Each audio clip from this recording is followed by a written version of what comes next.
Hello guys, my name is Arun and welcome to my channel. This series is a series of tutorials on Advanced Fortran Programming. Now in this tutorial, we will be looking at an interesting concept called as operation overloading and user-defined operators. Now I'll explain you guys what exactly I mean here. See, Fortran provides certain symbols like the asterisk sign, the addition, the plus sign and all, which have some predefined operations. The plus sign is used for addition of two variables, either it may be real numbers or floating numbers or normal numbers, it doesn't matter. And your asterisk symbol is for multiplication and stuff, and like that each operator has their own predefined operation in Fortran. What operator overloading means is that there is a feature in Fortran wherein you can use these symbols, the same symbols which have some predefined operation assigned to it, to make it do some other operation which may be similar or entirely opposite or completely different from what its original operation is.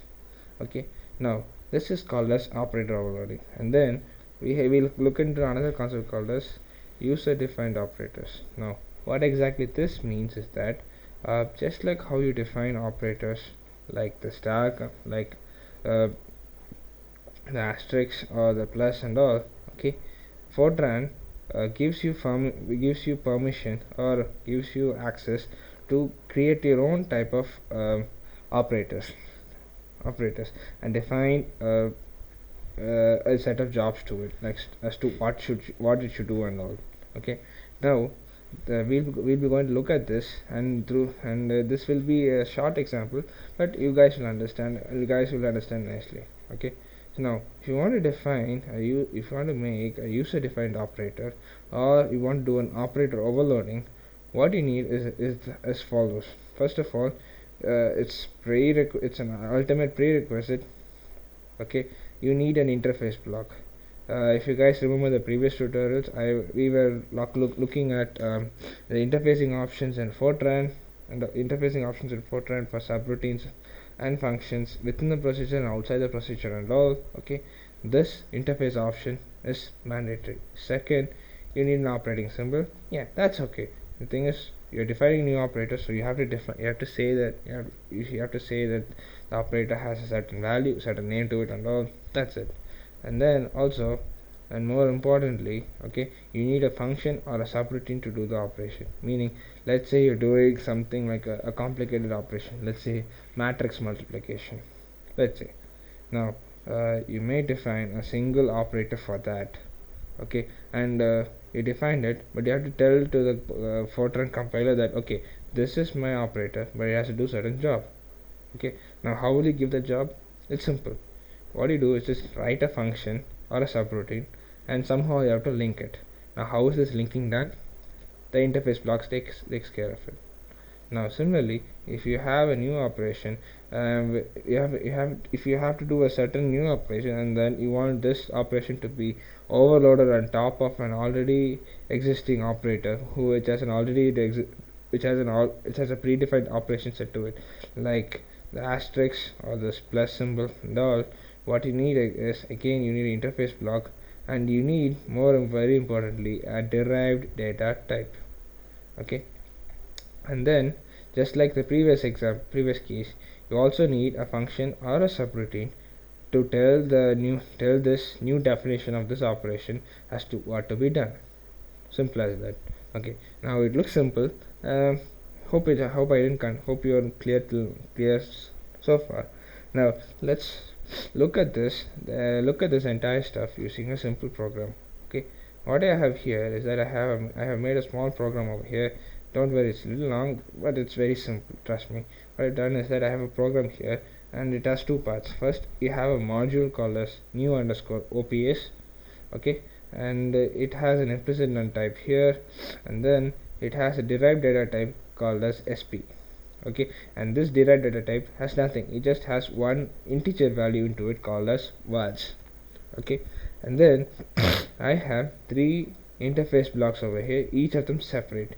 And if you guys notice, unlike the previous tutorials wherein we are interfacing functions, we are interfacing operators here. So what you need is that you need the special keyword called as operator. Okay, now once this operator key is written inside brackets, you have to mention inside the parenthesis, you have to mention as to what operator you're using. Now within this interface block, what you have to do is that you have to link a function to it or a subroutine to it. So what I'm doing is that I'm linking this asterisk symbol with a procedure called as new underscore merl, and this new underscore merl is going to be a module procedure, so I'm writing this keyword module procedure to it. Similarly, I'm attaching a new interface operation, a new operation for the plus symbol, and that operation is defined by the procedure module procedure new underscore add. Okay, and similarly the same way I'm this time instead of already using a predefined operator which already has some value to it, an operation to it, what I'm doing here is that I'm creating my own operator here. Now the rule for creating an operator is this: write whatever name you want, but just put a dot on the top, on the front and at the back. Now if you do that, it becomes an operator. Remember, some time ago we saw that for greater than, less than symbols and all, you have an alternate option like LT, GT, something of that sort. It's exactly the same. What you have to do is that if you have a new operator, just write the name and put a dot on the front and at the back. Okay, now this way these lines I'm creating interface operation for symbols which already have a which already have a definition invoked into it to do a certain operation. So these two are nothing but, now these operations will have a function overloading, which have a data operator overloading, whereas this will not have data operator overloading because we're defining a new one.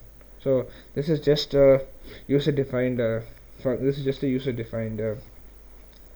operator. Okay, now within the same module file I have 3 functions over here. Now this function new underscore merl will take two variables a and b. Okay, a and b, and will give the result c. Now if you guys notice, this a and b, they are not integers, whereas they are actually integers because they are actually integers, but these are special type of integers called as sp integers, meaning this I'm using this derived data type sp over here. So a and b are defined to be a derived data type of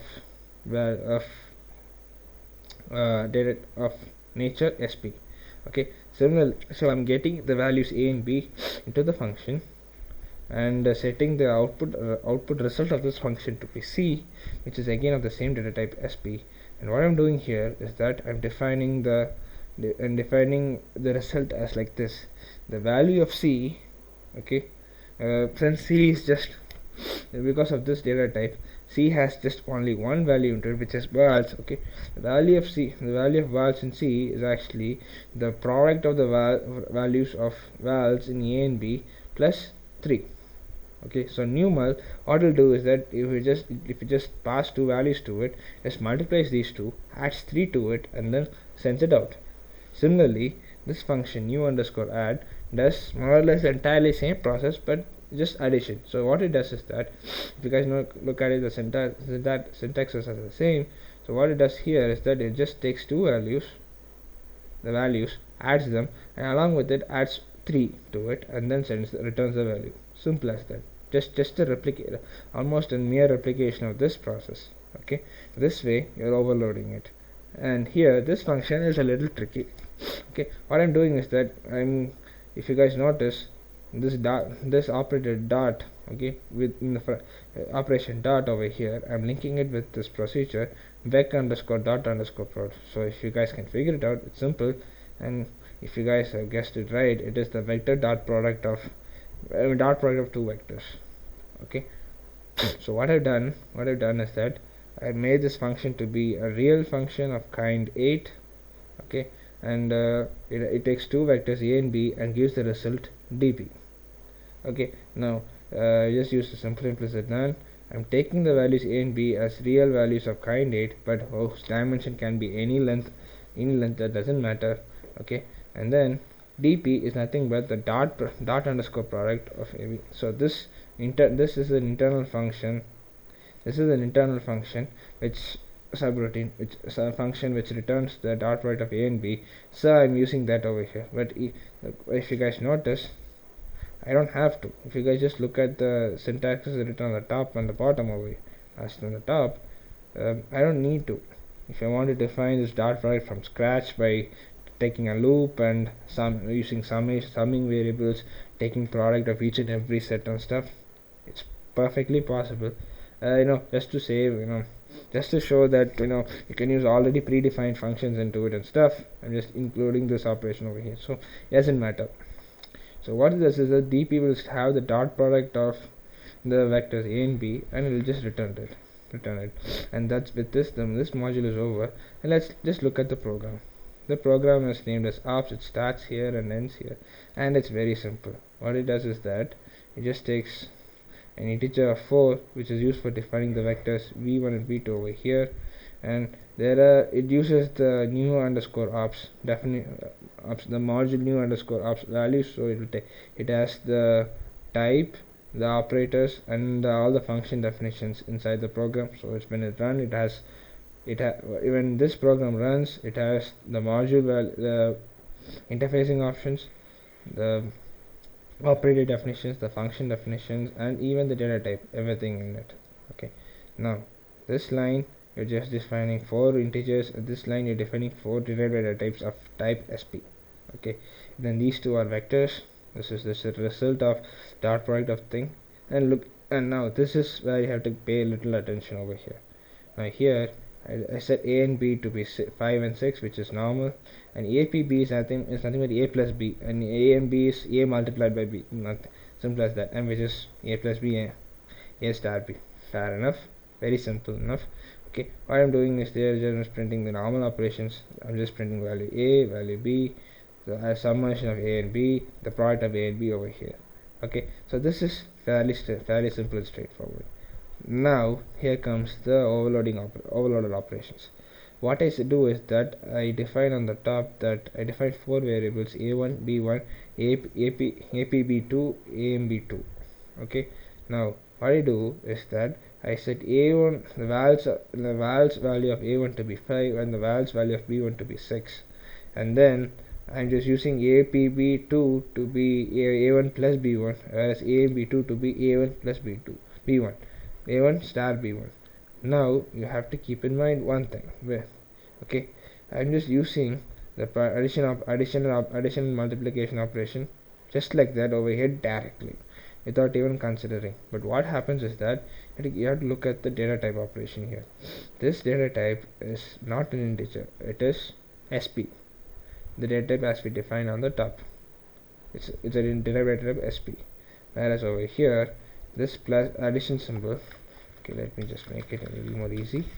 This addition symbol and the asterisk symbol over here, these are not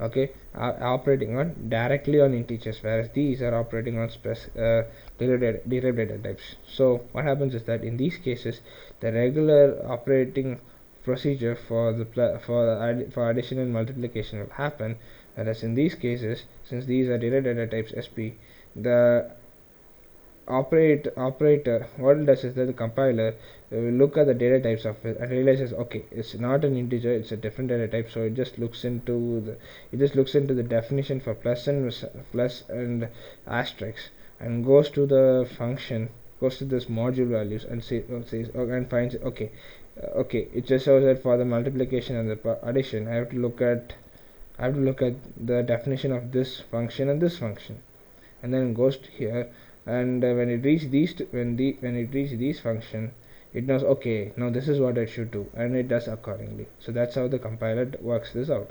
Okay, since the data types are different, it just works out differently.